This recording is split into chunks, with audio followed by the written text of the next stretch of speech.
We have a very consistent policy in the Middle East. It is to support the peace process, to support the security of Israel, and to support those who are prepared to take risks for peace. It is a very difficult environment. The feelings are very strong.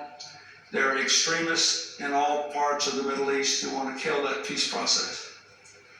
Prime Minister Rabin gave his life because someone in his own country literally hated him for trying to bring peace. I would like to have had a big organized summit, but those people were killing each other rapidly. Innocent Arab children, innocent Israeli people, they were dying.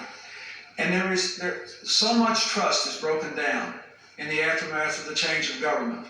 I felt that if I could just get the parties together to say, let's stop the violence, start talking, commit to the negotiations, that'd be a plus. Now today, the Secretary of State is in the Middle East, and they've started negotiations, and all those leaders promised me they would not quit until they resolved the issues between them and got the peace process going forward again. Where our best days are behind us, about whether we want a country of people all working together or one where you're on your own, end quote. Are you saying that you believe Senator Dole is a man of the past, and if elected president, he would lead the country backward?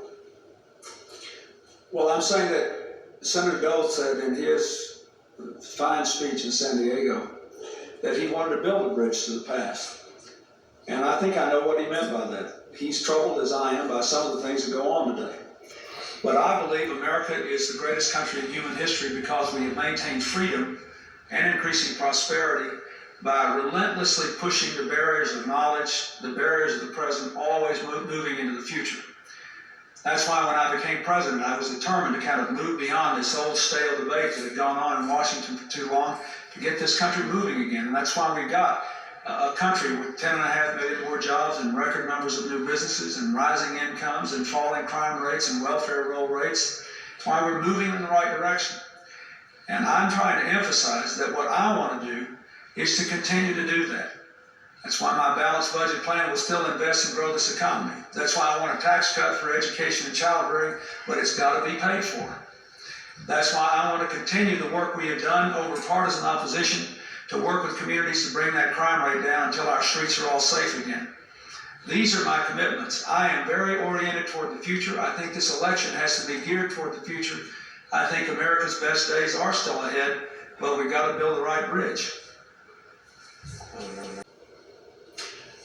I do not for a moment think I'm entitled to all the credit for the good things that have happened in America. But where I have moved to work with the American people to help them have the tools to make the most of their own lives, I think I should get some credit for that. I also personally took responsibility tonight when Senator Dole asked me about the drug problem. But you know, I think my ideas are better for the future. Senator Dole voted against student loans, against heads